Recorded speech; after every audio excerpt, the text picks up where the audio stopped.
le régime de Tshisekedi a eu qu'à produire des erreurs parce que le régime de Tshisekedi, c'est une erreur de parcours. D'abord, le régime en soi, le régime Tshisekedi, c'est une erreur de parcours. Régime à Félix. C'est une erreur de parcours. C'est-à-dire? C'est une parenthèse politique malheureuse. Comment une erreur de parcours, une parenthèse politique malheureuse est produire le Kabalam? Mais erreur politique, il y a l'ibosopé à mon aîné.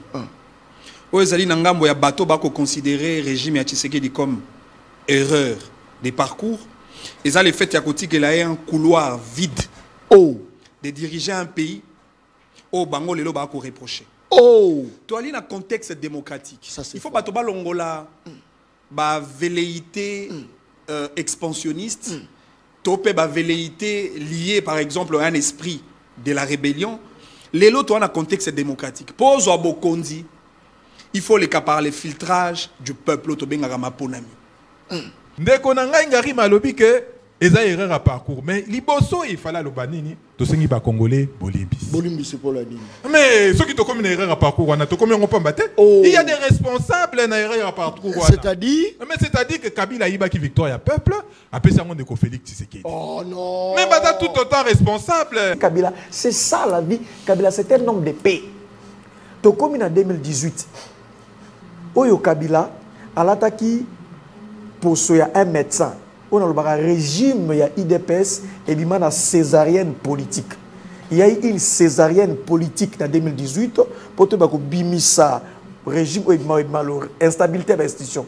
D'une part, on avait un choix. Est-ce que moi, je suis la koufa, ton maman est la koufa dans l'hôpital? Ce que le médecin Joseph Kabila Kabange a appliqué théorie à césarienne politique. Comment faire sauver l'enfant? Comment faire sauver également la maman pour nous avoir une institution stable? Ça c'est fort. Na aucune déco Aristote Ngari mais il y a liboso bandaki ko présenter biso théorie, il y a erreur de parcours na balaya ki yango. Mais tala yo wana continuer na théorie mosusu, il y a césarienne politique. Ça c'est fort. Biso no sotoyebi ce qui moi si aboti na césarienne, ça veut dire qu'il y a l'ikame yali. Très bien. Problème ezali, il y a une question de déficit institutionnel. Mais tant que le Tshisekedi a eu pouvoir au Yakobenga césarienne politique. Mbeba au Yakobenga césarienne politique. Et bandagi quand? Très bien. Avant Tshisekedi a Bokondi. To après Tshisekedi a Bokondi. C'est qu'on a gagné. To bandaki na FCC caché. Bandai basaki na Félix Tshisekedi. Si FCC, bangari met. Mon équipe tombe Kabila va nous repérer ça bisou na Kabila Tshisekedi. Bisou koto, bisou basimba na bayambana. Ah, bisou koto banga to bi. Comme il commande des fois té. Ça c'est fort. Très bien. Moïse Katumbi accueilli à sa ligne sacrée. Merci beaucoup. Moïse Katumbi accueilli à sa ligne sacrée na Félix Tshisekedi. On a bisou tout ça. Bisou toujours dans la résistance. Merci. Toujours dans l'opposition, droit dans nos bottes. Et bon aussi koyo muto refioto la mbanga, ah ko yebsa biso pena, biso ba yeside, ah yebsa le commandant du peuple le président élu Martin que yo zali muto opposition te yo zali muto résistance. Merci beaucoup. Très bien. En réalité, Martin Fayoulou, ce que tu as malamu, le prolongement de Félix Tshisekedi dans la opposition. Non, il ne faut pas dire ça. Martin Fayoulou, ce que tu as malamu, c'est différent de Patrick Mouya, il y a gouvernement. Patrick Mouya, il y a gouvernement à Yebani, mais Patrick Mouya, il y a opposition de Martin Fayoulou. Ndeko Aristote Ngari, mais Agobenga Martin Fayoulou comme les Mouyaya de l'opposition. Mouyaya. Mouyaya, il y a opposition. Na côté il peuple témoin au Bagolanda biso siko. Au comment on a été en réalité le réflexe il y a discours naé ça avoisine en même temps le discours de Bango Balobaka biso neto commissaire Tshisekedi président de la République. Au comment on a attitude à Moïse à pouvoir. Comme ba commissaire Tshisekedi président de la République a wapé ko déclarer désormais to commissaire Martin Fayoulou porte-parole à opposition. Bon, le bien que biso doit prolongement il y a Mouyaya nakati ya opposition. Ngana tuni opposition to sala rango wapi. Opposition to sala ngo sur terrain. Opposition ya balobaka. Te ya balobate. Ngai na ngai na lo on entende wike. Très bien. À contredire yote. Na ko m'appelle libre na ngai. Les manifestations publiques organisées par l'opposition. Ça c'est Bandeli nazali moto yananga te ko makamba ete makambo Kabila na yebi. Kabila azali moto. Kabila azali moto ya kimia. Kabila c'est ça 12 propositions na kuna na kati nulle part alobi bo simba mandoki, bo kendo ko bunda, bo baby samboka kabila bien. Après c'est 12 propositions dans lobby, il faut dialogue, il faut que sola, il faut bomoko. Est-ce que le PPRD est le seul parti on va pérenniser Tshisekedi dans le pouvoir le plus longtemps? Non, il faut pas dire ça. Mais il faut pas dire ça, Manix. Na peso ba preuve. So que ça na bateau, ba la rage, Manix. Oh. So que ça na parti, ça na moto alingi Tshisekedi a oumela le plus longtemps possible au-delà de 2028. Et ça Kabila, et ça PPRD. Non. Mboka, naka moi Manix a le par exemple que en 2028, Goma na Bukavu na Bukavu et Osaka na Maboka Bapaya. Mais ceux qui ont un pouvoir, il y a l'État. C'est de votre responsabilité à récupérer Goma, il y a récupérer Bukavu, il y a récupérer Kishiche, Kiwanja, Bunagana, Walikale, Masisi Centre. C'est leur responsabilité. Est-ce que récupérer déjà? C'est leur responsabilité là-bas. Et bon, si ceux qui ont commis en 2028 et qui va récupérer en Moté Manix, la grandeur voudrait que vous le baquez. Nous avons échoué et nous partons avec dignité. Que kolobake biso tokotika la que PPRD pesi biso beki ya kotika ya lisusu pona kosani pona tobungisa su Tanganyika pona tobungisa su Chopo pona tobungisa su Ntia ko koma na Kinshasa. C'est fort. Vous blaguez avec la République hein? Donc comment on commence à n'encore ndengwana pas ma papa Basu Moutou qui sort à peine de l'université qui a hérité parce qu'elle a un patronyme até ya kan église tata na bango Basu va penser moi je veux me reconnaître en elle. Donc vous prenez la République pourquoi ils ont quand je dis que c'est une enfant Bible écoute l'obéi ceux qui mboka moko ezali na ba on va côté parlement au commis petit peuple ba pesa moi loso avec caméra papa kisi mungu avec caméra tiens la on va faire sa famille na bango et c'est bataka caméra ini distraction azalaka kuluna lelo. Très bien. Mokolela mon abino balandi une très grande émission na dimension ya continent d'Asie émission na ngai émission na yo émission ya population congolaise en général. Merci beaucoup pour la confiance. Oboza Kopesa la journaliste de la rue journaliste ya Balabala. C'est la rue qui va parler maintenant. Est-ce que va servir Balabala toté? Pourquoi bayaka kozwa pouvoir na Balabala après babalukeli Balabala? Pourquoi? On les a mis tout na togotuna. Awa mvula awa elanga esili mvula ezako banda. Mesure nini l'État a dû pour protéger Balabala. Mesure nini boka ba sujet ya émission Balabala. Mesure nini l'État a dû botala état ya banzela o. Botala ba état ya banzela o. Botala yango bien. Bandeko anga boza komona eza ko sala pasi mingi na motema mais moya koloba ezalité. Tobima na futilité, to défendre population. Voilà pourquoi émission Le Peuple parle, les a plus proches, il y a peuple. Soro yinye mission, c'est-à-dire aux étrangers. Talazaro talanga lobi na bandi lisusu, ça c'est très bien. Actualité politique. Voilà ce que place Makambo et Bandi. L'actualité politique, je crois que depuis Bruxelles, Moïse Katumbi appelle à l'unité pour mettre fin à la dictature. Est-ce que dictature est allée ou pas? Ezali motuno tokotuna mokoloma lelo na kati émission Le Peuple parle. Un couvre-feu a été instauré à Kindu, chef-lieu de Maniema, de 20h30 à 5h juste du matin à la suite de violences affrontements plutôt entre milices Wazalendo et forces de sécurité. Je crois qu'ils appellent Isolo Torobeta Mokoloma Lelo. Qu'est-ce qui fait que non, Mokonzi Mboka Azaro Yamba Bato Union Sacré Moi Mingi Mokolo Oeleka Yamba ki Mokolo Wanape gouvernement Tango Ebima ki après Yaki Koyamba Bango. Qu'est-ce qui ne va pas? Est-ce que les gens à moi qui malaise ou pas? Ils appellent Isolo Torobeta Mokolo Malelo. Gouvernement Sika Ebimi, Judith Souminoa D, pour quelle finalité? Toromekape Robeta Mokolo Madelo. Donald Trump Tosuki Wapi. C'est vrai, Bazar Okutana, Bakutani déjà, na président Yarissi.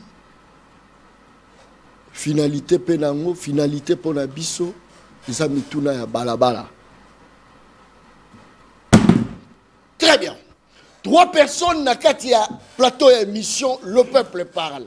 3 personnes na kati ya plateau talazo talanga lobi na bandi soko zaka moto attention c'est le moment des zappés soko zaka moto yiki c'est le moment des zappés parce que émission oyo elobelaka balabala 3 personnes tozana Aristote Ngarime livre de promesses tozana na kati ya plateau émission le peuple parle tozali na Manix Iyenda na kati ya plateau émission le peuple parle ya mukolo malelo tozana Yves Badjogo na kati ya plateau boka composition ya émission balabala naza ko ebisa bino o eza seule émission ya vérité eza la partie prité émission ba korompaka yango te ekotaka te o ya salibo o alobi te totikali na peuple talaza ko talanga ça c'est très bien. Eliezer Tambo a commis peu ministre Eliezer a commis ministre félicitations na yo depuis commis ministre ya mbra sous téléphone te akandi ora toza ko benga e mon cher ami, je t'appelle uniquement pour la personne félicitation. Yebango ke biso to bandi contrôle, biso balabala tozoni pour la contrôle. O yazala numéro Eliezer yebisa e balabala benga ki yo te po ese ngombongo tazo talanga. Ça c'est très bien. Merci beaucoup. Livre de promesses. Deko John Kabamba. Livre de promesses. Deko John Kabamba. Merci livre de promesses. Est-ce qu'on peut permettre ngaina na même ordre du doza nangoana on peut permettre na lancer appel na bandeko nyonso. C'est vrai na komaga livre de promesses ya Tshisekedi. Livre de promesses qui na 256 promesses non tenues. Il y a quinquennat Leka. Na ça déjà première production, deuxième production. Ce que Bimika Roba Sombara Kisila Rasukoyo, n'a pas posé sa production mususu ya lo mususu. Oh, pour na mandao. Justement, en fait d'abord c'est vraiment profond. Peuple congolais ko landanga, mon livre de promesses yango zarama c'est quitté. C'est-à-dire que et si na lukangu lo na sac na ta so exemplaire mo za la para bimisa. Donc bana poto ba somba yango comme pas possible.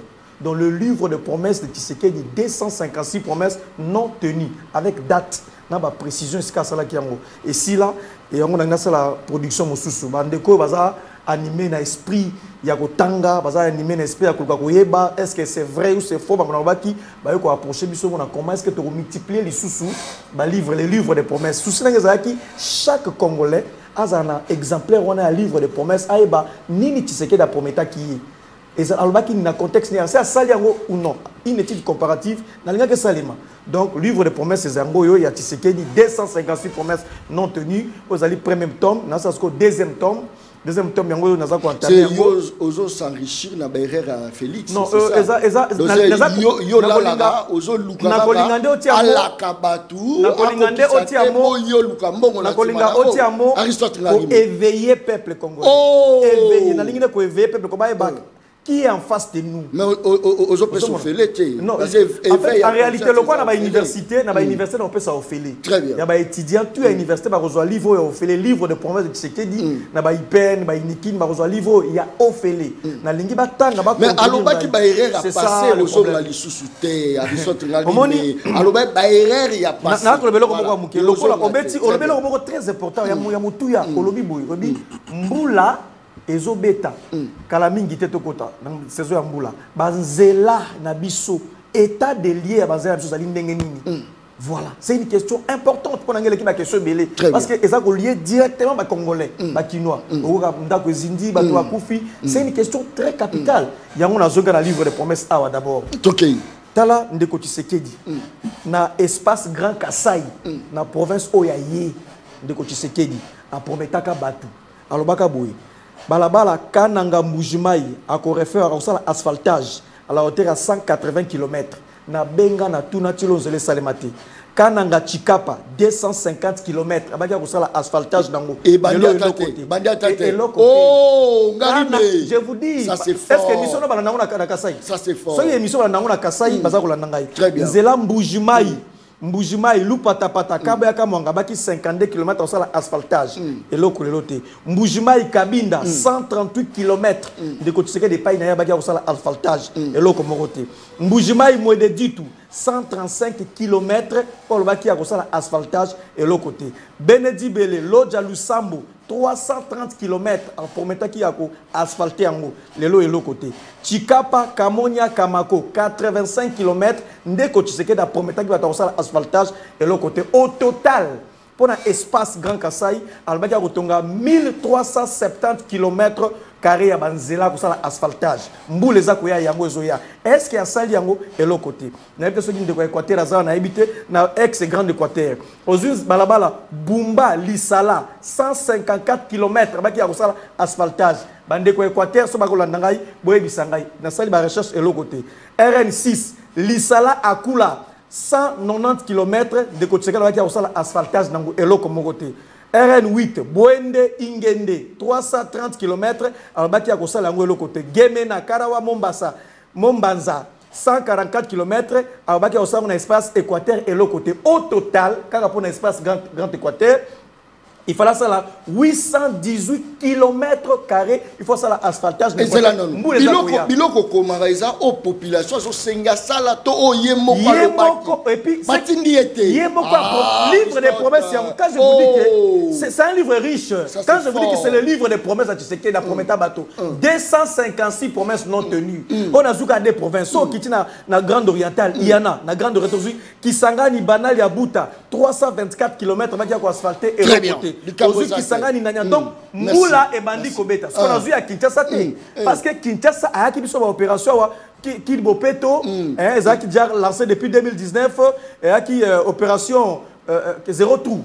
Zéro trou, tout ça. Nous sommes dans un livre de promesses. Il faut intellectuel congolais, peuple congolais, Aïeba, plus de 256 promesses non tenues à Tshisekedi. Très bien. Moula na Tshisekedi Bandi, c'est ça le problème. Donc, on a animé dans volonté, on a approché Bisso pour aller ici le livre de promesses. Et Bima, ils ont troisième.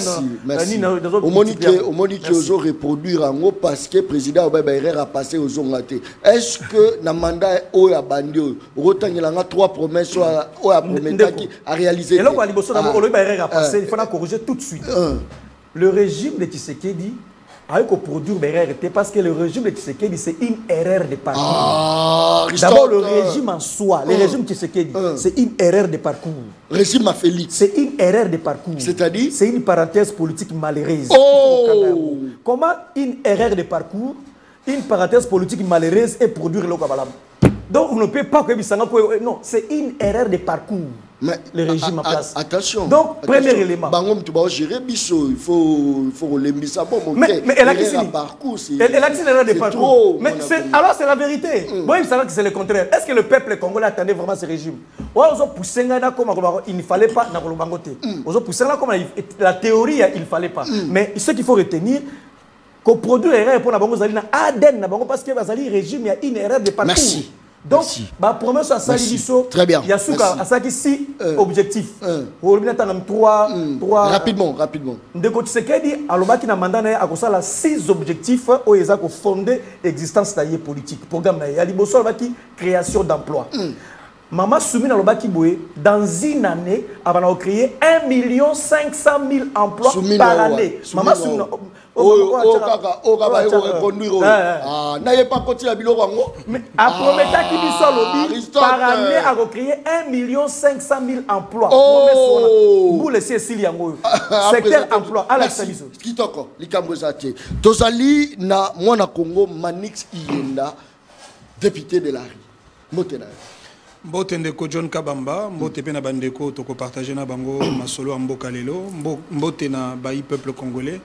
N'engena lobaka na momesano ba congolais ya Congo profond na ba congolais ya diaspora na tie eliki a été tokoti à Congo au menu de nos échanges tokoti à des côtés ba clivage ba tendance ba mouvance idéologique na ba ségrégation tout comme ba collision verbale d'habitude et kabola kabiso autour des intérêts partisans parce que biso banso to vandi na kati ya plateau yo au-delà il y a une ségrégation politique. Congo etikali dénominateur commun na biso nyonso. Tshisekedi akokende, Kabila akokende, Ngai na kokende, Aristote akokende, Fayulu akokende, mais Congo ekotikala et nous devons léguer un héritage avec dignité qu'on appelle le Congo.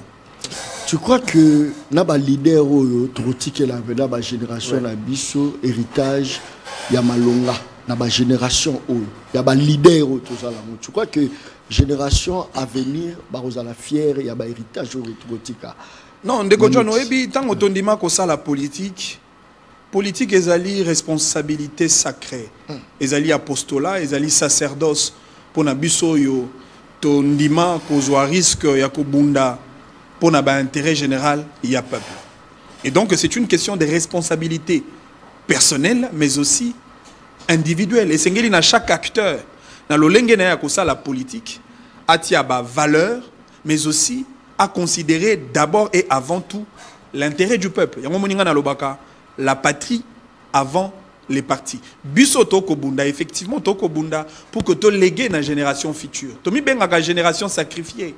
La génération sacrifiée est une génération au bandimi ba perdre au bandimi ba kufa lokola ba Rossi Mukendi, lokola ba Thérèse Kapangala, lokola ba Floribert Chebeya, lokola ba Mamadou Ndala, bato bandima ba sacrifier vina bango pour que Congo otoko léguer lobby ezala Congo de dignité. Et puis peuple congolais wana azala fier d'appartenir à un grand pays au cœur de l'Afrique. Et donc, c'est une question de responsabilité individuelle. Le président de promesse, erreur, il y a parcours, il y a bas congolais. Erreur, c'est une erreur. Est-ce qu'aujourd'hui, Moto Tangi Kelasi, Asili Saza Rosela Monsala, Adu Monsala Tema Yoki, ba nommé Ndeko, ba nommé camarade Ya, à Kotiwana, est-ce qu'il faut confirmer que ces erreurs à parcours, Moto Fouti, facture, il y a régie des eaux, il y a SNEL, m'a bénéficié d'un côté. N'est-ce pas que Félix, c'est une erreur? Mais erreur politique, il y a l'ibosopé à mon aîné. Oezali Nangambo, il y a bateau bako considéré régime ya Tshisekedi comme erreur des parcours. Et ça, le fait qu'il y a un couloir vide de diriger un pays, au Bango Lelo bako reproché. Toi, il y a un contexte démocratique. Il faut pas que l'Ongola ba velléité expansionniste, topé ba velléité liée par exemple à un esprit de la rébellion. Lelo toi un contexte démocratique. Pose au Bokondi, il faut les par le filtrage du peuple to benga maponami. Ya liboso. Bato ba votaki Tshisekedi. Bangonde basala ki erreur. Ya mi balé. Bato bandimaki ko voter Tshisekedi té notamment. Bato a PPRD ba leva ki option. Il y a aucun maponamité, bango batikeli Tshisekedi. Couloir de diriger le pays. Est-ce que bango ne basala qui erreur? Bandele lokwana rapidement. Entre bateau ba votagi Tshisekedi. Très bien. Na bateau ba lobité to aucun maponamité poto tikela Tshisekedi couloir. Na bango, na bateau ba votagi Tshisekedi banani basala qui erreur. Ça c'est fort. Ça c'est très fort. De deux. Na bateau bazu mokano ko sanctionner Tshisekedi par la voie électorale. La voie démocratique. Na bato ba lever option ya kolongola Tshisekedi par la voie de la rébellion. Yamandoki ndenge bandeko na biso a PPRD ba ko sala lelo sous l'égide de Joseph Kabila. Ça c'est fort, très bien. C'est cela les questions de base dans une démarche oyo tokoyi ko tirer ba conclusion. En réalité, la plus grosse erreur ya bato ba ko considérer le régime de Tshisekedi comme un régime topé parcours d'erreur, une parenthèse malheureuse. La plus grosse erreur du PPRD, c'est d'avoir cautionné cette politique des chaises vides. Est-ce que vous savez que PPRD est le seul parti qui va pérenniser Tshisekedi dans le pouvoir le plus longtemps? Non, il ne faut pas dire ça. Il ne faut pas dire ça, Manix. Manix.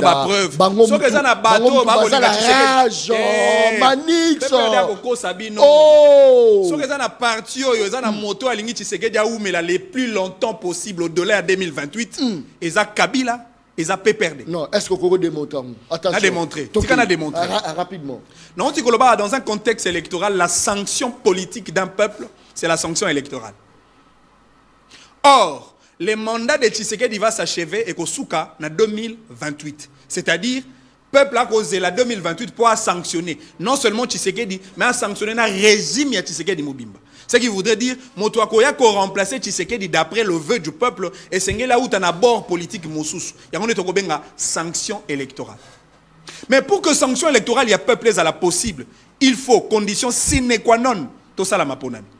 Or, Ndekonanga Ndeko Kabila, AFC, M23, en partenariat politique avec Paul Kagame, bango bako empêcher Tshisekedi na 2028 à la maponami du moment où Nord na Sud Kivu eza na maboko ba rebelle. Oh! Tango Tshisekedi a kosa la maponami, est le Nord et le Sud Kivu participeront aussi aux élections de 2028. Ce qui Nord, na Sud Kivu, basali maponamité, il est fort possible que Tshisekedi a ça la paix maponamité pratique là. Au regard de l'article 70 de la Constitution, au lobby, les présidents de la République restent en fonction jusqu'à l'installation effective du président élu. Ça c'est très bien. Ça veut dire en réalité, Kabila est en train de faire un deal avec Tshisekedi que les militants du PPRD et les militants de l'UDPS ne comprennent pas. Oh, mais et les deals entre Kabila et Tshisekedi. Est-ce que Oyo Kakalisou sous Félix Aloba, qui peut m'interdire, moi, le garant de la nation, qui peut m'interdire? N'est-ce pas que l'idée, il y a la rébellion, et outil du fait que Félix Tshisekedi a utilisé dictature, il y a qu'on revoir la constitution pour le plus longtemps possible à la Bokondi. N'est-ce pas que Routouane est le Kangisi Félix Tshisekedi Mouno? Ndeko, oyebi na bamboka nyonso. Topé na ba régime dictatorial nyonso ya mokili.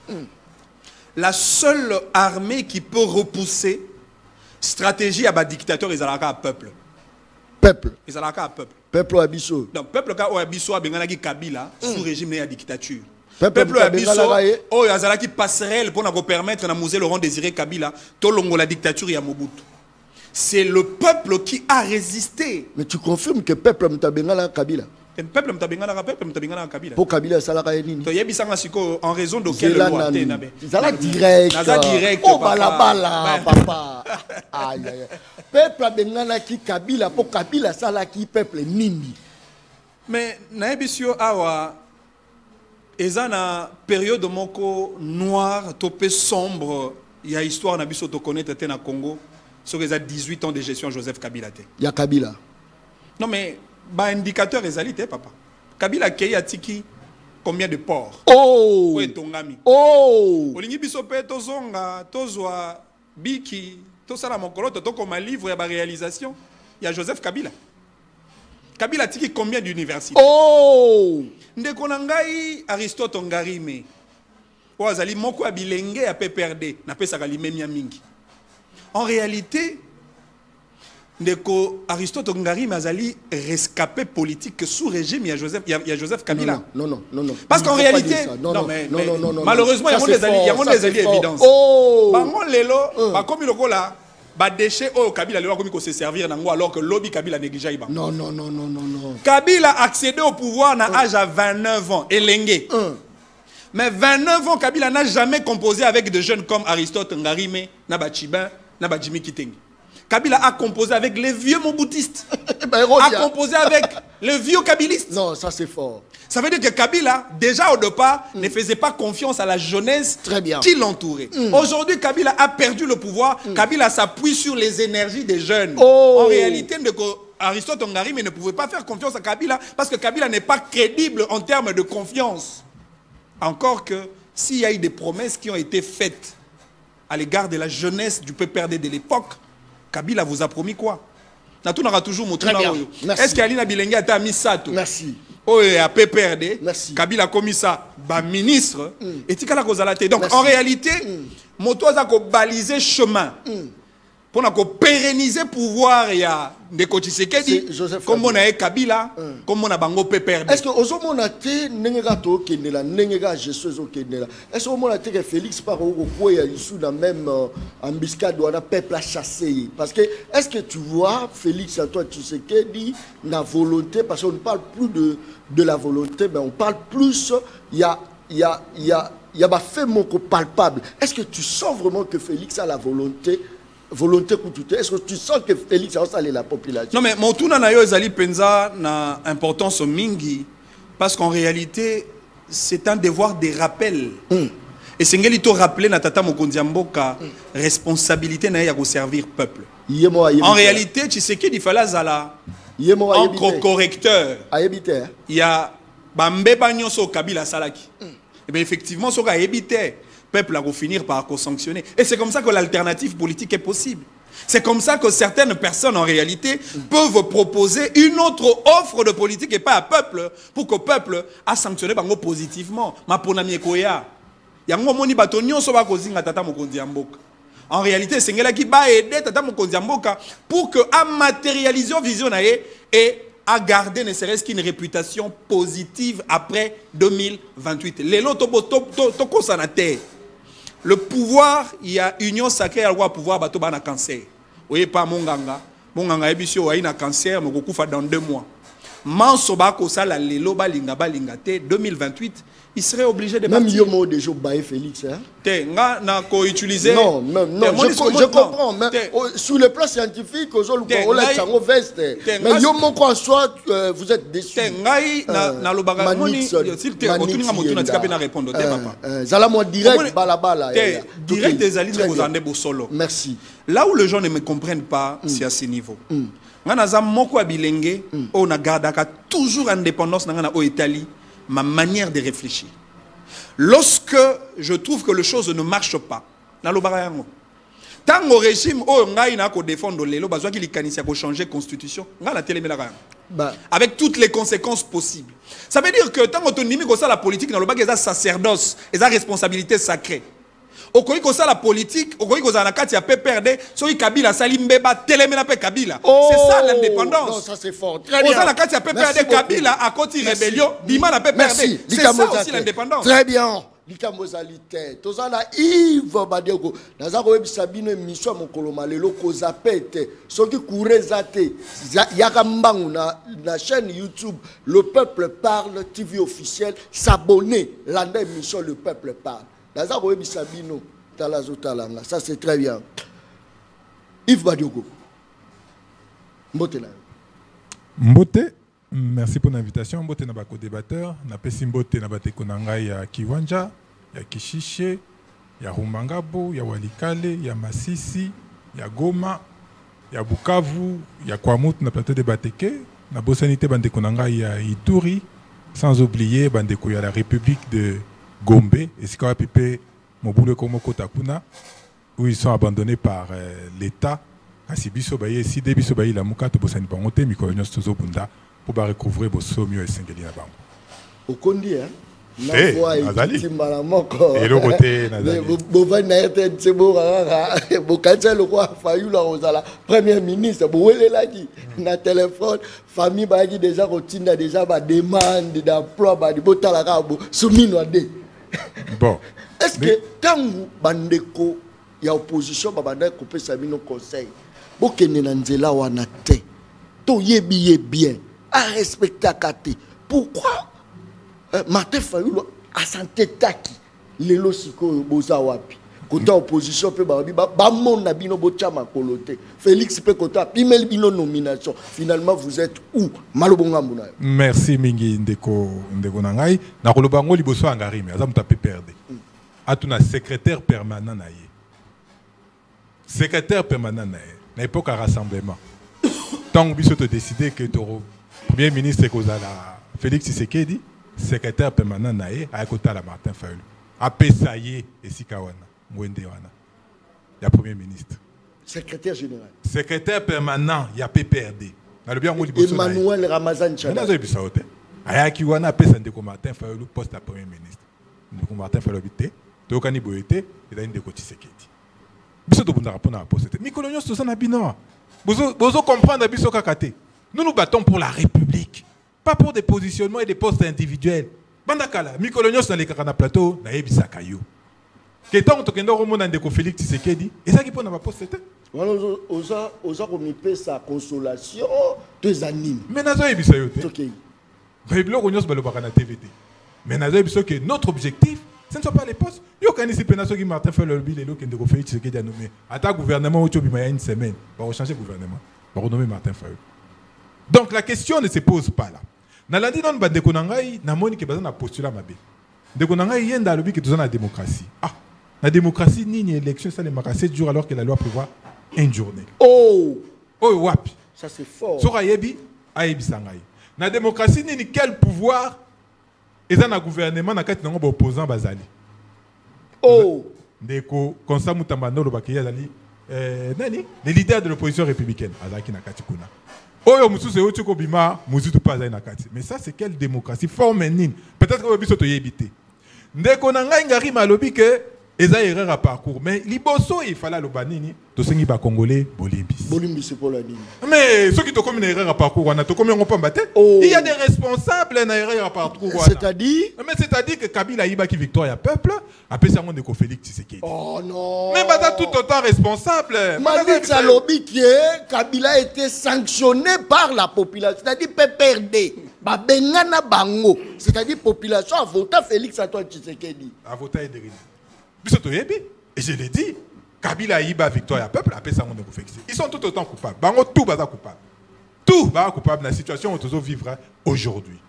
Donc, la moindre des choses, et au Rosenga, et dans le peuple bolimbis, il y a un épisode de l'habitant où tu as ma solo, to solo là-bas, congolais, il faut tout banana, nous na vérité. Comment on en arrive à cette erreur de parcours? Comment on en arrive dans la situation où Yotozali, Awa, Nakati, Awa? Apprenez, Torobanda, Koloba. Apprenez, Torobanda, ko évoluer, ko réfléchir, pour n'amboka et des liboso. Tout autant qui peut, de Kongari, mettez tout autant, qui est à l'église, Koutino. Bazui bango batie bango bande konanga tozakana bango ba politicien tim tango midi pourquoi bango ba ki para bango te ils sont tous les deux victimes bazaka la chômage victime à Kabila victime à Tshisekedi ça c'est fort ça c'est fort bandela le quoi bandela yango c'est victime à Kabila non Yépe Yazaliawa. Aza victime à Félix. Mais oui, victime à Félix Tshisekedi. Tshisekedi a talété à Kei na église. À Bimisi Moutou na église. Vas-y, bon la mort. Vas-y. Babambi. Alors que Bisso a tenu mon agaton midi. Très bien. Sans un sou, à soutenir de Félix Tshisekedi. C'est grave. Donc, Bandeko Bisso Nyo Sobazaba victime. Et pour cela, c'est pourquoi moi j'ai appelé la jeunesse. Toute la jeunesse confondue. Il faut qu'on soutenir une protection à Kinshasa pour que nous allions là-bas pour nous on a vu ça la nini et yokana. Ceux qui sont dans ma position partisane, tous bundaka, tous sonaka, ils allaient pas si mingi. On a bien que na opposition balingi bisoté. Comment ça va bisoté? Baboyi. Nekonangai. Sonia. L'opposition. Est-ce qu'on ne peut pas dire que Fayulu a trahi? L'opposition, la résistance, c'est Martin Fayulu. L'opposition, la résistance, c'est Yves Badjoko. L'opposition, la résistance, c'est Essidé. L'opposition, la résistance, c'est la Mouka.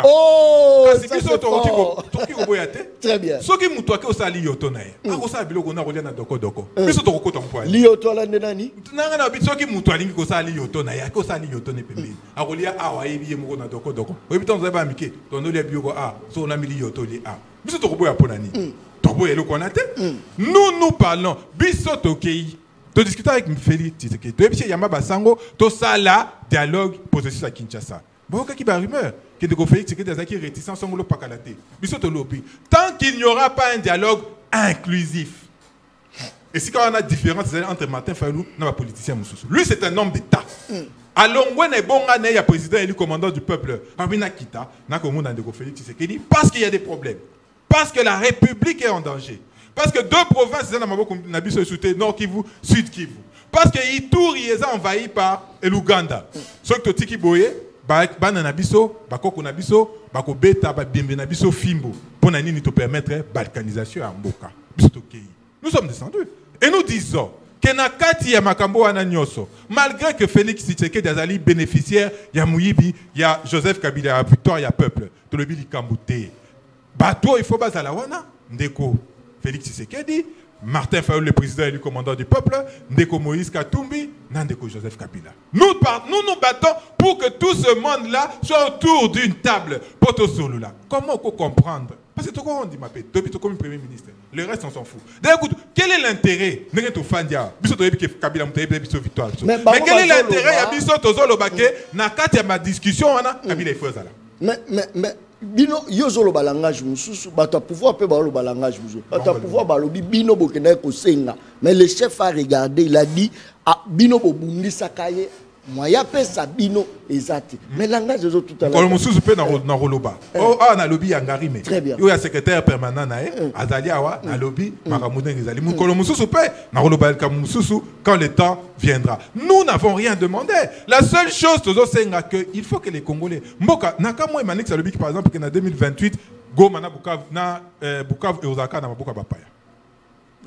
Mais ceux qui n'ont pas pouvoir, il y a l'État. C'est de votre responsabilité à récupérer Goma, il y a récupérer Bukavu, il y a récupérer Kishiche, Kiwanja, Bunagana, Walikale, Masisi Centre. C'est leur responsabilité. Est-ce que va récupérer déjà? C'est sa responsabilité là-bas. Et bon aussi, ceux qui t'ont commis en 2028 et qui va récupérer en Moté Manix.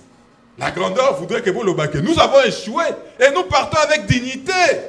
Que kolobake biso tokotika la que PPRD pesi biso beki ya kotika les choses pona kosani pona to bungisa su Tanganyika pona to bungisa su Chopo pona to bungisa su Ntia kokoma na Kinshasa non de konanga. C'est pourquoi nous disons avant to koma na 2028 voilà il est fondamental biso to biki le prendre de konanga non merci nous le bozo le bal merci ça c'est fort très bien c'est pourquoi nous disons il est fondamental d'arrêter la divergence au nous sommes tous d'accord que nous nous battons pour la République démocratique du Congo. Alors, si nous nous battons pour la République démocratique du Congo, il est fondamental que tous les Congolais se mettent ensemble.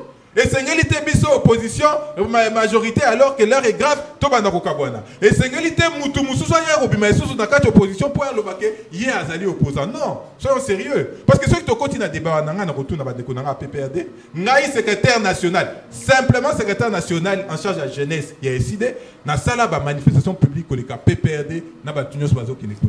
Depuis ma côté opposition. La lobby Ngaï secrétaire, même dans la TV, dans la même image. Batia aussi manifestation, manifestation koleka plus de manifestations koleka bango siko opposition oh ya bango bazolo bakabazo opposition ya nini tona lo bandenge de kumani ça le bi ke basimi ne manduki opposition de ya manduki to opposition pena ko s'opposer na ndeko Félix Tshisekedi très bien na uto kunda camarade nanga Jires Manzana tué par la police awa na kolobate Davinkala Defa au Paluku.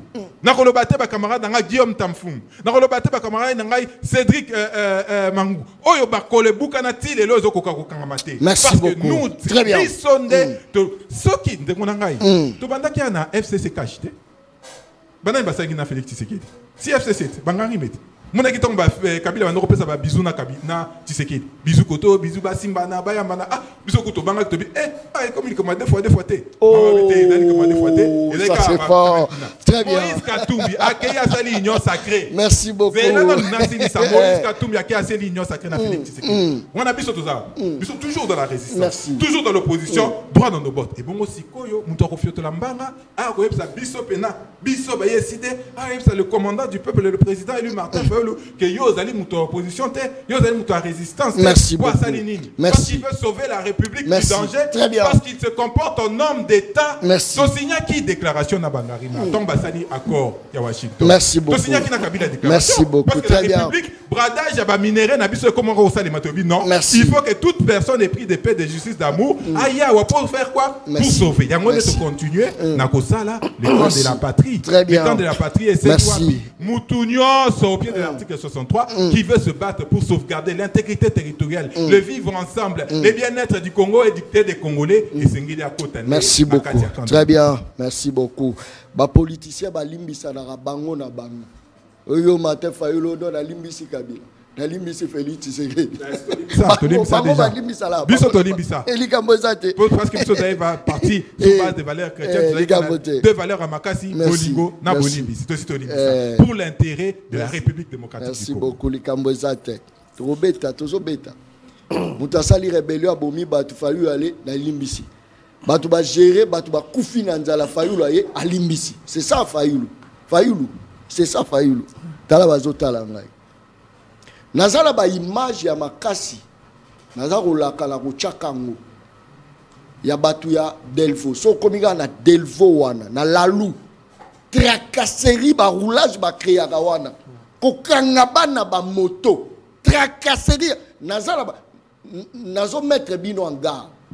Journaliste à balabala zo mettre bino en garde. Na lobibo, so bo continuer tracasserie na ko tchaba image na bino. Naza koloba.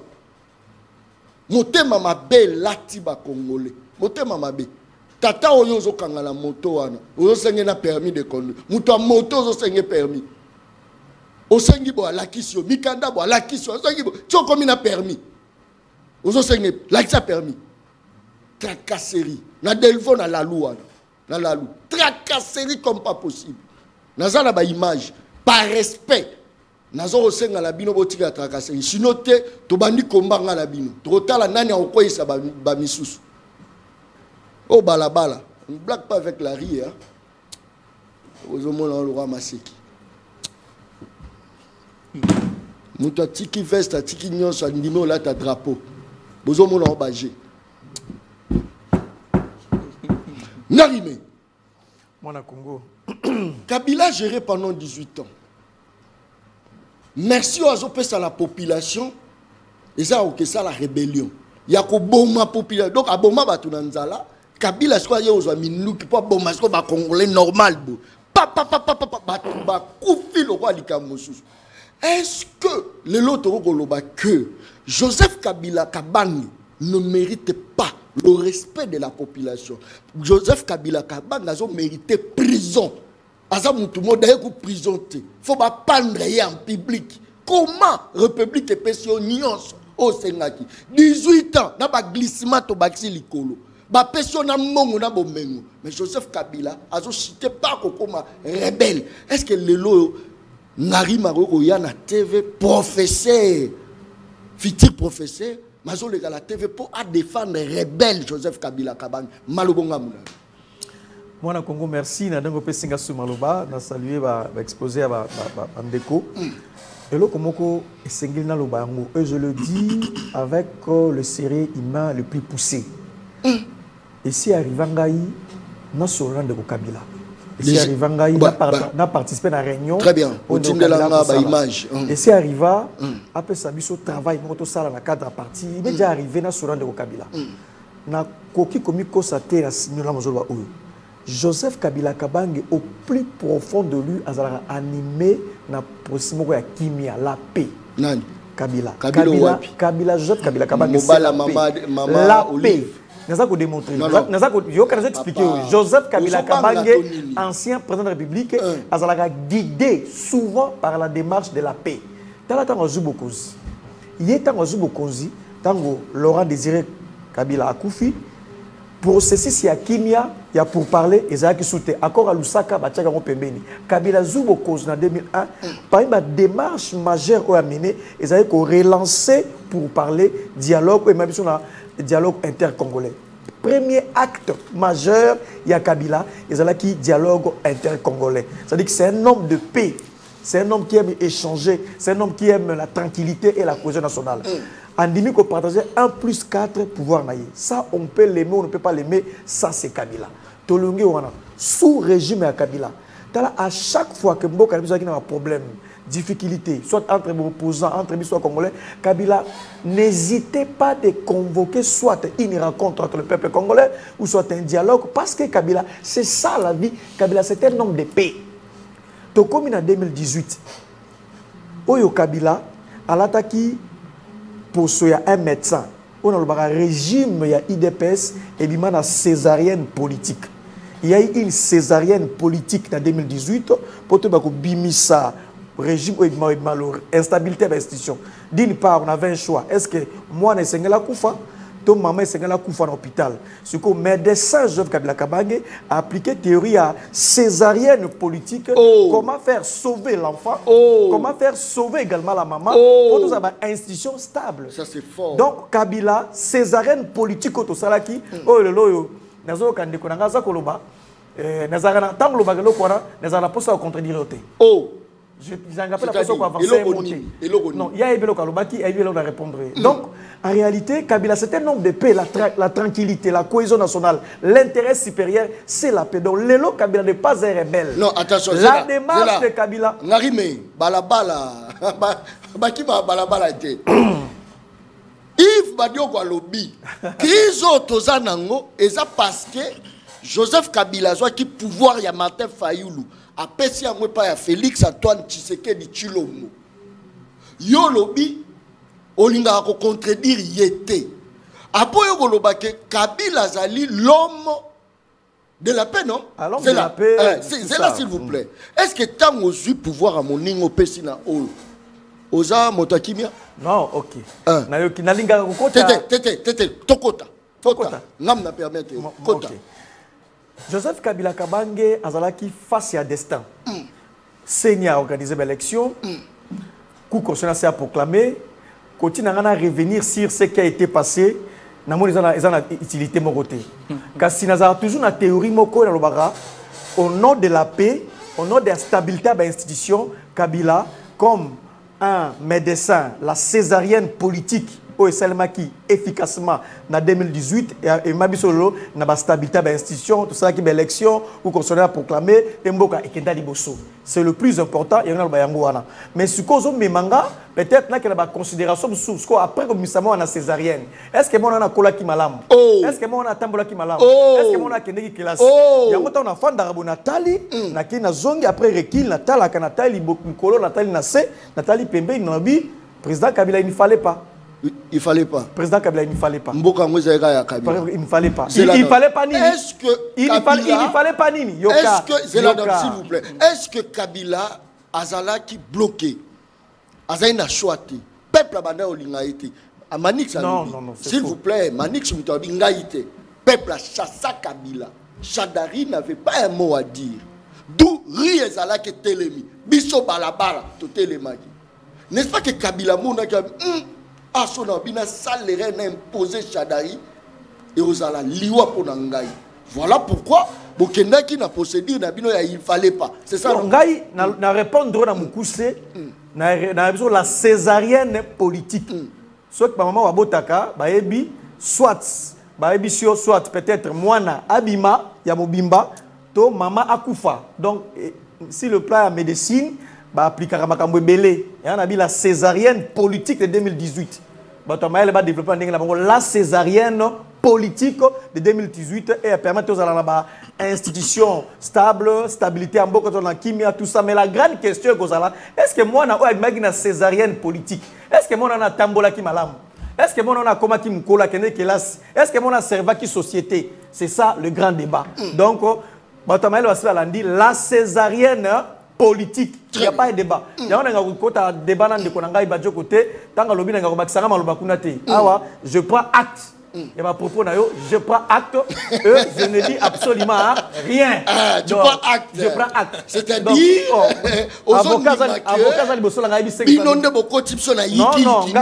avocat, Manix, voilà pourquoi, s'il vous plaît, je prends acte. C'est là, s'il vous plaît. Non. Si Kabila continue, ni Nanga na rébellion, ni Kabila na rébellion, n'est-ce pas parce que Nazali moto nanga Kabila azali moto ya kimia. Kabila ça 12 propositions na kuna na kati nulle part alobi bo simba mandoki bo kendo ko bunda bo bebi samboka Kabila bi apesi 12 propositions na lobi il faut dialogue il faut ko sola il faut bo moko et nazali d'accord yango par la même occasion za ko répondre ce qu'on de konangai on a ce qu'on a koloba na makamba koloba ya liboso j'ai pris acte mais awa na koloba très bien en réalité Martin Fayoulou. Ce que tu as dit, madame, le prolongement de Félix Tshisekedi dans la opposition. Non, il ne faut pas dire ça. Martin Fayoulou, ce que tu as dit, madame, c'est différent de Patrick Mouya, il y a gouvernement. Patrick Mouya, il y a gouvernement à Yebani, mais Patrick Mouya, il y a opposition de Martin Fayoulou. Martin Fayoulou, il y a Beki, ce qui Tshisekedi a commis dans Souka, il y a Beki, c'est Martin Fayoulou. Non, il ne faut pas dire ça. Il ne faut pas dire ça. Déjà, sois pragmatique. Martin Fayoulou na ba élection à 2023. Tolobi boye. Ndenge makamoza ko kende, ndenge décor zali planté, soki to kende ma ponomi, to kende ko accompagner de ko Tshisekedi et ko za malamuté. Martin Fayoulou a sali discours a ébisi ba cadre et militant na nyonso. À la suite, il y a tout Salaki. Très bien. À Sali discours, il que bandeko na tu ya parti ba déposer la candidature bango te loko ba député nationaux. Très bien. Ba camarade de tout bayoki. Un bon matin. Un bon matin. Félix Tshisekedi était coincé. C'est Martin Fayulu. Comment? La candidat président de la République alors qu'il y a un député. Ça c'est fort. Alors que le député fait la campagne dans chaque circonscription. Donc Martin Fayulu c'est le prolongement, c'est le Patrick Mouya Yanakata opposition et ça ne nous étonne pas. T'as comme ça que ça la mission. Toyo Kanibiso Nyoso Awake, Toza Kolanda schéma moko, il y a pacte républicain, pacte social pour la paix et le mieux vivre ensemble. Ils allaient prôner pas évêque. Toyo Kanibiso tout au coup, t'en as des côtés. C'est qui dit, ceux qui m'ont dit sur la contexte, on a parce que évêque n'a pas bengibiso. Très bien. Tofani to lamu to moni de commenter Fayulu azui sous décision mon kazu zela moko musukula kone ko appuyer de ko Félix Tshisekedi hier on a parlé na Union africaine akei kuna bakomi ko yambana c'est mon frère tout ça tango ba moni eza ko yamba la moko de ko Tshisekedi c'est fini. J'ai déjà gagné, censé rappeler que Sola la messa, tout ça là, ça le gouvernement n'a coché n'a qu'à. Donc, gouvernement, précipitamment, n'est pas tini qui a bima conviction, force, on est où takitangu, ndé comme Martin Fayulu a kené kota la ye, ndé ba solo li. Si kota on a fait la zongi, à mon avis, na sali erreur. Ce qui n'a coché na gouvernement, et baby senga carrière, ça dit qu'il n'a que muskende à zongi à boy kota, mais démarche c'est ça qui liboso, et ça qui a crédibiliser, qu'on peut s'en négocier, que ni makoki, ya ko sala une trahison. C'est l'oyo, troisième na mission azali Patrick Mouya ya Tshisekedi na kati opposition. Troisième trahison. Alors que toyokani biso nyonso ba acteur politique majeur et opposition et c'est to kutana to sala moi réunion libanda ya mboka to na kati ya mboka c'est to kutana ndeko Kabila kozala bandeko Katumba kozala ndeko tout ozala mais likanisi wana ezali kobota mbala moko. Il y a se prononcé à Bani Kolobajabi, Makamon est talingaïté. À chaque fois que des côtés secrets sont bloqués, nous devons bimiser dans les boulouana, les boulous savoir que la singa. Très bien. Donc, awa, assassiné. Merci beaucoup. Il faut en position bani. Merci beaucoup. Donc, oya biso pe tondi maka historiquement, tondi maka biso erreur. Très bien. Oya biso erreur tondi maka. Bino pe bon di maka bino, que vous allez prolongement, il y a des côtés secrets, il faut la côté iki. Très bien. Tolingate, merci ce qui est vrai de côté de la commune Souka. Donc, merci beaucoup. Préparer à comme merci. Manix, est-ce que ce monde a pendant que crise autour de sans Joseph Kabila Kabang crise to kaka seria kala Félix Tshisekedi Chilombo alobi boy c'est fini. FCC cash, c'est fini. Toujours qu'il y a vers développement. Année d'action, Babiloko Belé, Akabwadi na FCC, chef de l'État créa qui coûte na démarche à Sika. Chef de l'État ça la sporte, Makomo Tambo le roi Jidoka. Akomo Tambo le roi karatéka. Biso tout au bien Sili. Moto baneko kanga développement Joseph Kabila na FCC. Mais les loyo tozongi lisusu na pasi ya makasi. Est-ce que vous pensez que Félix Tshisekedi seul sans Joseph Kabila il y aura la solution? Bon, je vais répondre autrement dans Motuna Nayo. Mais tu sais, on a banda d'abord que ça la moi toilettage moi moqué par rapport à Makambo na uti koyo kai pas bande quoi wa. Et c'est mon anga ali bosso ça s'il faudrait rester dans la logique il y a bande ko ya décidé. Na sepeli parce que to kutani benza bisonyo so ba entité misato. Oh, entité ali bosso propriétaire du pouvoir. Très bien. Entité Ami Balé, voleur du pouvoir. Oh. Entité Ami Sato, receleur du pouvoir. Oh. Et si Ami Bengi, propriétaire du pouvoir. Parce qu'en 2018, à l'objet pouvoir, il y a Bango. Pays a déclaré à l'objet que Bato Baïbagi pouvoir na Bango, et Zalaki, PPRD, ici représenté par mon frère Aristote Ngarim. P a eu pouvoir au wana apesi bato a Tshisekedi apesi Tshisekedi oh ils allaient représenter les lonangai on a ko soutenir régime ya Tshisekedi oh bango bango considéré comme les receleurs. Très bien. Mais ngai receleur constat liboso na ko sala. Je sens sur le plateau une nette contradiction entre kolo pouvoir na moyibi a pouvoir. Oh. Ce qui moyibi a pouvoir et bisi kolo pouvoir.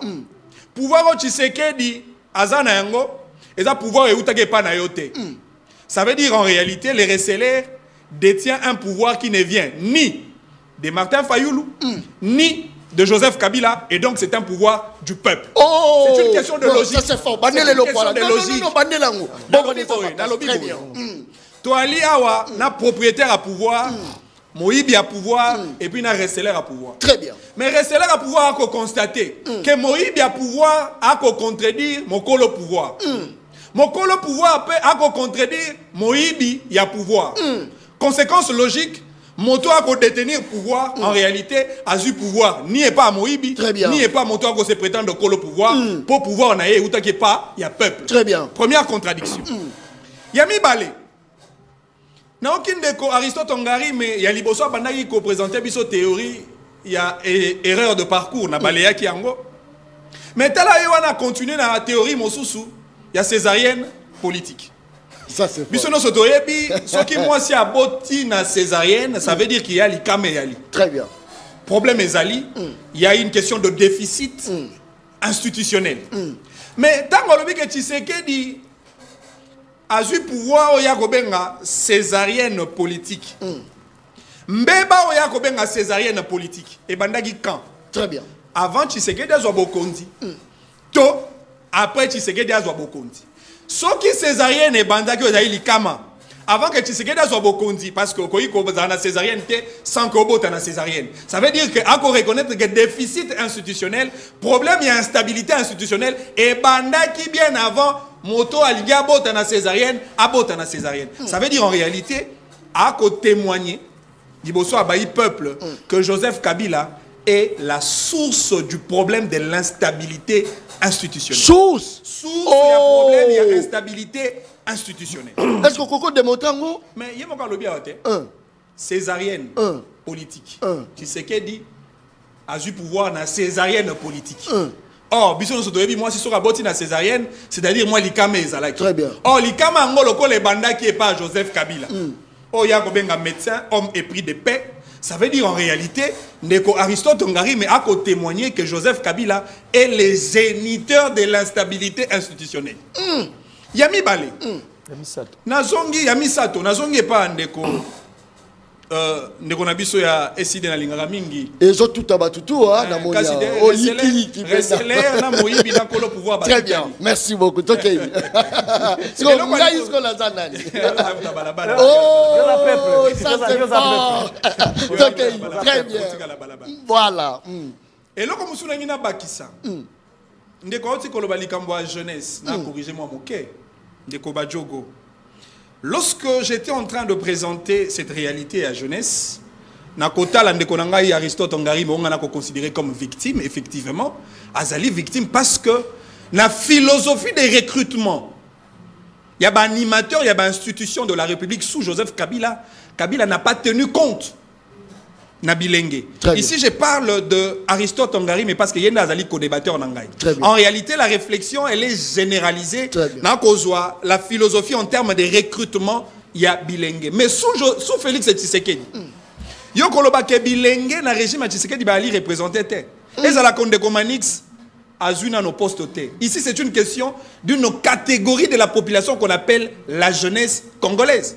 Et sous régime Tshisekedi, la jeunesse congolaise est amplement représentée dans toutes les dimensions de prise de décision du pays. Non, mais papa. Il ne faut pas dire ça. Non, mais s'il vous plaît. Démontrez-moi. Premier ministre Otozoa Kisa Malukonda, Akim Pakato pe Akelenge. Oh! Na gouvernement soumis à 1. Vous connaissez autant de ministres, encore que Outi Kobima ou Elenge, Constant Moutamba, ministre de la Justice, Aïm Pakato Ali Elenge. Oh! T'as la même entreprise publique, service public. Combien de jeunes ont été nommés par le président de la République? Oh! Ça veut dire que le président de la République n'a politique de recrutement. Il a pris en compte pour insérer dans le circuit des décisions, il y a Mboka, 1, catégorie à jeunes, 2, catégorie à femmes. Critérium de recrutement à Tata Mokonzi Mboka. Et donc, en réalité, on a les victimes parce que Bilenge va se retrouver amplement dans Kati. Il y a régime, il y a Tshisekedi. Il y a Mibalé. C'est pas quatrième. Bon, en fait, on n'est pas dans les Mibalé.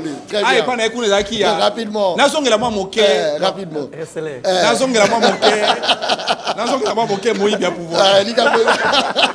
Ça c'est fort.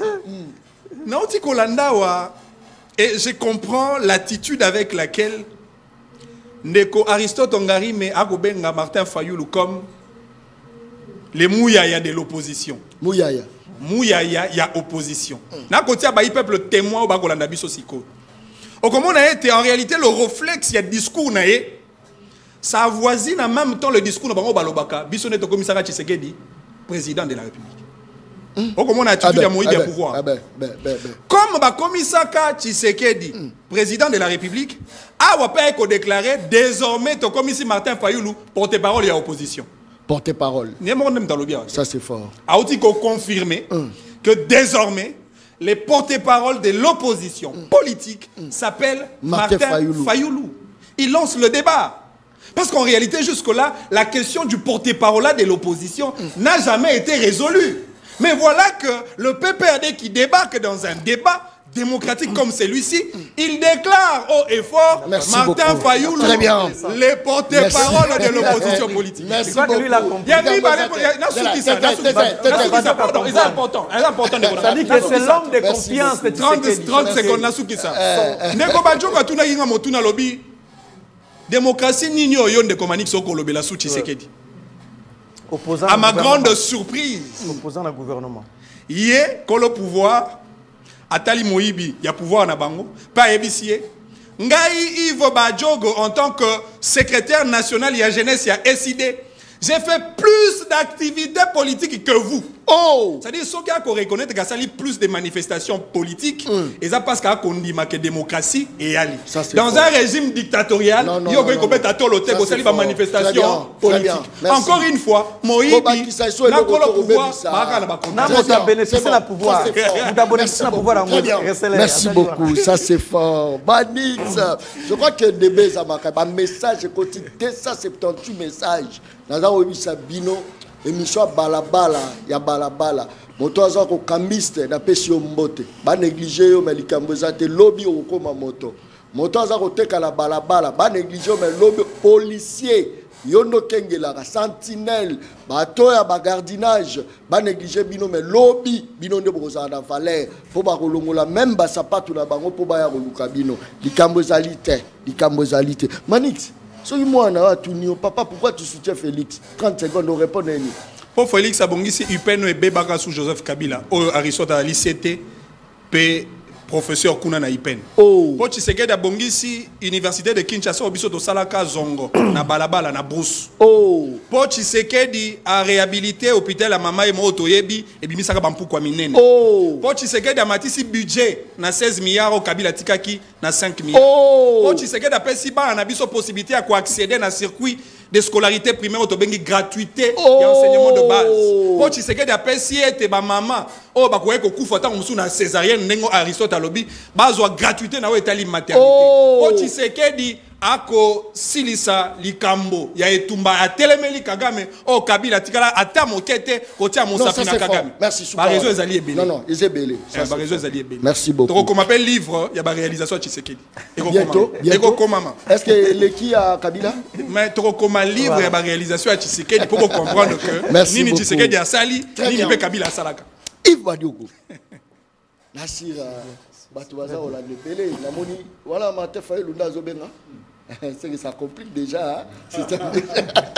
Ça, c'est très bien. Est-ce qu'à l'heure actuelle, présence, il y a Martin Fayoulou les OPZ. Contribution, il y a Martin Fayoulou les OPZ. N'est-ce pas que la guerre est entre Joseph Kabila et Félix Antoine Tshisekedi, n'est-ce pas? Merci Mingi Kasinaro. Ndeko danga ngarumba albaki ke Manix Ezaï Moutami Beko. Ya albaki il prend acte. Arobaki sa sous-té à kolonga de l'autre côté. Il prend acte. Et ce qui wana ngape na robandele sous-té. Je prends acte de la prise d'acte. Entre Moïbi na kolo pouvoir biso to kota. Ça c'est fort. Oligo la bango to kota te. Ça c'est fort. Est-ce qu'on a une épisode de qu'on a ngari peut-être qu'il y a ébakité. Président, il y a commission où il décide que Martin Fayoulou a déposé candidature, il va faire une ce n'est pas Martin Fayoulou qui a décidé de déposer candidature. Ngai Inde na ABC de Martin Fayoulou en tant que président de la commission, na ABC biso to déposé te yo kamata ni yo kende biso nyo soto royani torotika yo.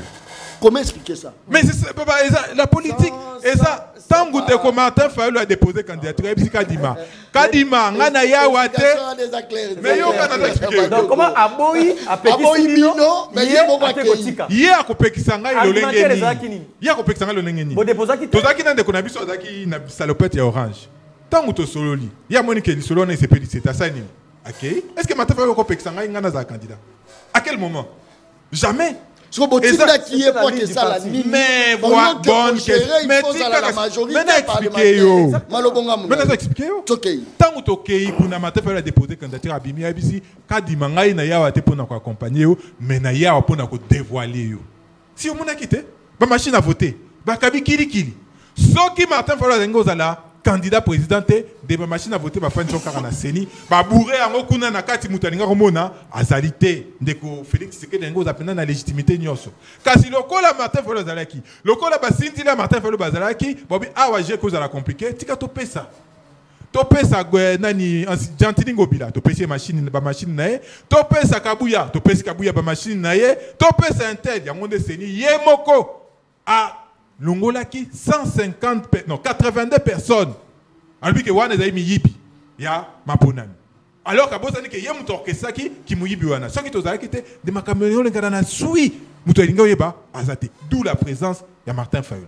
C'était pour dévoiler tricherie nyoso, dévoiler ki muyibi oyo et Selemakina 2023 le simulacre d'élection. On est tous d'accord qu'en 2023, il y a un simulacre d'élection. Et ça, Ndeko Kabila, alors qu'on a un discours, on a un simulacre d'élection. Et ça, Moïse Katumbi, et ça, Nanga, Yemokutu Ayebi, et ça, Kadi Messika Ayebi, Azali, Ayebi, Kezaki, simulacre d'élection.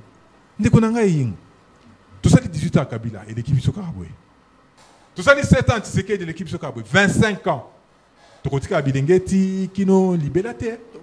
Bilenge pesi et to comme déjà na souka to bimaka déjà nous les jeunes si nous ne prenons pas nos responsabilités lobby et qu'on ala pas simingi pour na biso ba bilenge c'est notre devoir na ko benga bande ko na biso nyonso prenons la cohésion nationale à travers le processus de Kinshasa pour biso bilenge to kotani na kati que nous fassions entendre notre voix.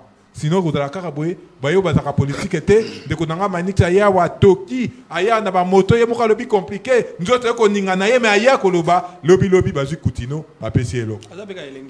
Ça c'est une enfant d'ailleurs. Ye ko na kota makamuna été parce qu'on a pris une enfant pour représenter la jeunesse. Non, attention, c'est hasard mon s'il vous plaît. Mais vous blaguez avec la République hein. Donc, comment on commence à Basu Moutou, qui sort à peine de l'université, qui a hérité parce qu'elle a un patronyme, moi je veux me reconnaître en elle. Pourquoi, donc vous prenez la République. Pourquoi ils ont énervé population pour une nomination? Pourquoi ils ont énervé? Quand je dis que c'est une enfant, ceux qui les enfants rois, ceux qui sont rois enfants, Brolim Bisangai, Mokane Okene Musikate. Yemoko na Tindie, Mama Koutino, à la tangalité, il ne faut pas blaguer. Donc, jeunesse, c'est comme quand il y a pas mal de choses. Oh, il y a où tu as un gâteau. Akaboli ba drapeau. Atiwa drapeau na balabala. C'est tout. En tant que jeune. C'est ça. Et yo, lingi ngana se représenter na bato a ndenge wana. Olingi na za calme, na za la kimia, na biloko ndenge wana. Non, il ne faut pas blaguer avec la République. Il ne faut pas blaguer avec la République. Mais oui, il y a de quoi être énervé. Il y a de quoi. Parce que vraiment, je ne vais pas dire plus, sinon on n'aura pas ma vie. Ndenge nani ndeko na ngai ne Kongo wana alobaki akufi ne mwana ntemi balobi ya kebiso zai prolongement ya muyaya na kati ya opposition ngana tuni opposition to sala rango wapi opposition to sala ngo sur terrain opposition ya balobaka ya balobate ngai na lobi ngai na lobi on etende wike très bien à contredire yote na ko m'appelle libre na ngai les manifestations publiques organisées par l'opposition ça c'est ça Martin Fayulu ça c'est fort secrétaire national de la jeunesse mais c'est là non c'est Chadar Yazawa batia organisateur manifestation mais ça qui na opposition numérique ça qui na kosi balo Aristote azaka la nasali koleka bango tout oh mais baloba ke ngai nazala opposante ngai nazali résistante On justifie. Mais il faut pas justifier. Quand il n'y a pas ma beauté, il faut qu'on justifie. Et bon, Moïse, il y a tout. Est-ce que partout on est à la carte? Oh, tu évites ce parti on est à la ça carte. c'est fort. Parce que kuna na conclave na bango, basay makamu na bango, même militant na bango bazay o azay na boloko, injustement arrêté. Comme on est limité kuna na ba résolution ani na ba. Yo comme on a parti solo. Agression rwandaise ko tungisa biso awa koloba ke Rwanda nous agresse. Parce qu'on kolobate. C'est l'opposition? Non, la vraie opposition. Si koyo, parlons peu, parlons bien. Chité. Makamouane ne saurait koloba. Mais la République est en danger. Ça c'est fort. Qu'est-ce qu'on fait aujourd'hui pour sauver la République du danger? Oui, mais Nabatunyo Sotozaï Koloba. Le seul qui n'a pas trempé sa main pour tout comme la situation, c'est Martin Fayou. Le seul. Ndeko Félix Tshisekedi a la responsabilité. Ndeko Kabila a la responsabilité. Moïse Katoubi a la responsabilité. Pour moi, tout va gérer déjà Mbokan. Mbokoyo. Mais Bissona, nous, Tozana, rien à nous reprocher. Mais c'est nous qui sommes en train de prôner que les Congolais, Bissonio, Soto Fanda. Merci. Mais que la solution doit se trouver avec Joseph Kabila, avec Moïse Katumbi, avec Félix Tshisekedi, avec le président et le commandant du peuple, Martin Fayou. Parce que nous sommes des hommes d'État. Merci beaucoup. On ne se discute pas pour des positions partisanes. Merci. La République est en danger. Sauvons la République. Merci. Goma, il y a Walikale, il y a Bukavu, il y a partout même à la République de la Gombe, il est temps que tout Sangana, sous l'égide de nos pères spirituels, pour tout ça, le pays sur les rails. Je crois que l'on fait ça 30 secondes, on capte la brutalité. La balle est moboya qui t'a capé moi ndam. Soro Kigara, acteur politique à l'école, le peuple est élément. C'est-à-dire, hier, à la chômage. Azala opposition. Le peuple est élément. Mais tant Azala a pouvoir, a su pouvoir, a manipulé la population, il y a eu des gens, les journalistes et le roi au nom du peuple, nommé commissaire député, comme le peuple, c'est-à-dire le peuple a échangé de l'essage de silité, mais il y a commis député comme 21 000, à l'Oumoku 42 000. Le lot a commis ministre. C'est-à-dire, si on tombe la population, ils ont dit que la base est chômage. Beaucoup de ministres,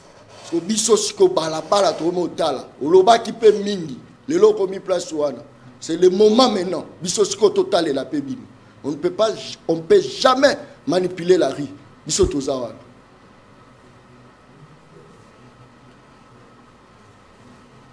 Na rope au 4 émissions pour bolobi pe na rope o ya mission balabala l'homme se zope sa kanda na mboga o ya ulalo la muki bo mwana kutina comme ministre pour salimina mona na wapi otala ta bandeko ba ne pe ko bunda pour le pouvoir ba manixo ba bundi ba risquer crédibilité na ya changwanger to vandi boto ka mwana kutino. Mais c'est quoi ça? Yo, bah nommé pour Aza Miss Vodacom, Miss Nini, n'a pas comprendre jusqu'à là. N'a comprendre ce qui au fingi Kabila, au fingi Kabila, yango na critère. Yango ba critère, tala tout ya mona wana. Tala libota na yemusa na bango tongo midi pourquoi ko finga Kabila. Tata maman pour Kabila ça là ba nini? Bona bango. Bona bango. Ce n'est pas Kabila, c'est l'État congolais. L'État congolais n'était pas un service à l'État, le quoi de l'osso qui va kangingai. Et comme service à l'État, dans salle d'infraction, na kumimutu kamabe, service à l'État kangingai. C'est pas forcément le numéro 1.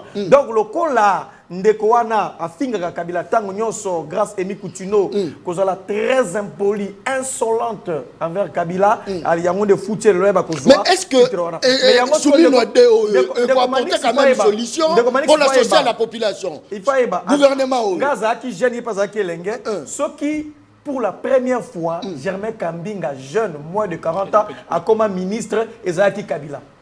Germain, mais c'est Kabila qui a fait de lui, il était jeune. Est-ce que ça a PPRD? Yves Kissombe. Bazay a PPRD?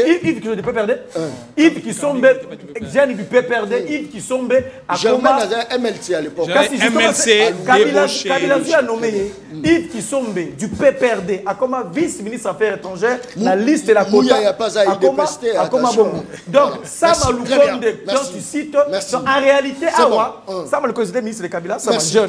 En réalité Awa merci.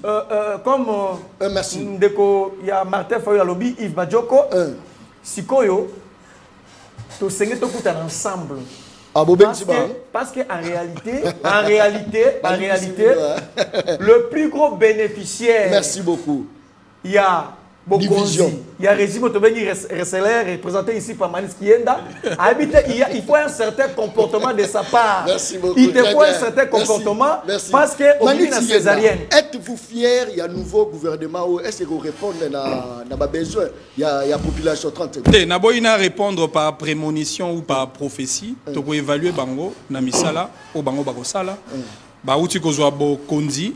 Et Tokotala Nengeni Bako exercer à chacun son degré de responsabilité par rapport au ministère. Mais Nako si les sapons Nako Lobaete, au moni, ce qui est le PPRD à Koboya, Kokutana ensemble na décidé, c'est en raison d'une chose. Kabila, ce qui est évident, à Kokoka Kota la Fayulu était en face autour d'une table. Parce que Kabila est toujours culpabilisé autour de cette plainte que pose Martin Fayulu au regard, entre guillemets, de son pouvoir volé. En réalité, Kabila Kobo et Abakutanana Fayulu, ils ont une fuite en avance.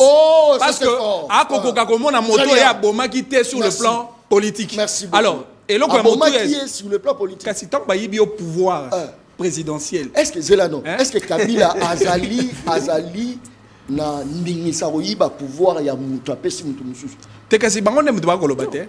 Tant qu'on va dire que pouvoir Tshisekedi o azana ngole lozo ke pas peuple te. Ça veut dire qu'azo pas la baron. Merci. So qu'azo pas la bino. Bino banani popo pesa Tshisekedi pouvoir. Merci beaucoup. Bino banani popo iba Martin Fayulu pouvoir. Très bien. Et donc et l'autre est beaucoup plus important en ce moment. Très bien. Bisonionso, il n'y a qu'une seule opposition qui existe maintenant. C'est-à-dire c'est l'opposition congolaise contre le Rwanda. Autour ya tata non, ça c'est fort. Même les camps de la patrie.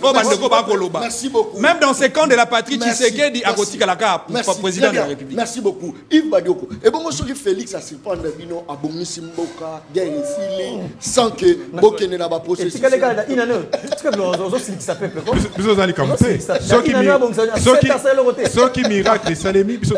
n'y a pas de miracle. Nous sommes dans la résistance depuis tous ces temps. Les années parti, il y a valeur chrétienne, tout ça, valeur mibanais, l'amour et le pardon. N'est-ce pas Félix Tshisekedi, n'est-ce pas Kabila. Baïba victoire, il y a peuple ou bah pesa kibiso. Kasi na ningi na loba. Rapidement. Na ningi na loba loko moko pour déborder la République a un problème d'aller mal géré. Na zalaki avant-hier et pas y a Kitty BCD. C'est ça la moi transaction pour nani. Na kekuna na la kisi pièce d'identité na o ezali permis de conduire. Oyebi ke baboy. Baboy permis. Baboy permis balobi kuna bazwaka ngoto. Actuel permis. Actuel permis au tsiko pimawa. Kufi. Oyo ezali na puce. Yango na tuni. Yango de Kitty eza na sa mibeko to ezali na likolo ya mibeko ya mboka na biso. Comment expliquer document délivré par l'État. Ngana ke kuna pona sa elango bango balobi ba sa elango te. Equity BCDC. Nazaki na agence ya hôtel du fleuve. Soki ba tembe ba caméra na bango kuna ezalaka ngai moko na ko bango. Yango na ko komela agence congolaise de banque. D'ici lobby na ko komela bango pour ba expliquer ngai ba expliquer ba congolais boni ba banque na bango ezo boya ko a permis de conduire comme étant une pièce d'identité. Merci beaucoup. Merci. Balabala tibolandi émission pour retenir nini. Est-ce que na sujet vous avez mon ta lobby to lobby wana insécurité ko aussi là lobby to lobby wana biloko ekita la wenze lobby to lobby wana to souveraineté na biso balabala talazaro talangai kata émission Sili. Merci et bye. Peuple, Daron Bako tu parles ma au commis petit peuple. Bapé ça moi l'osso avec caméra. Papa qui si mungo avec caméra.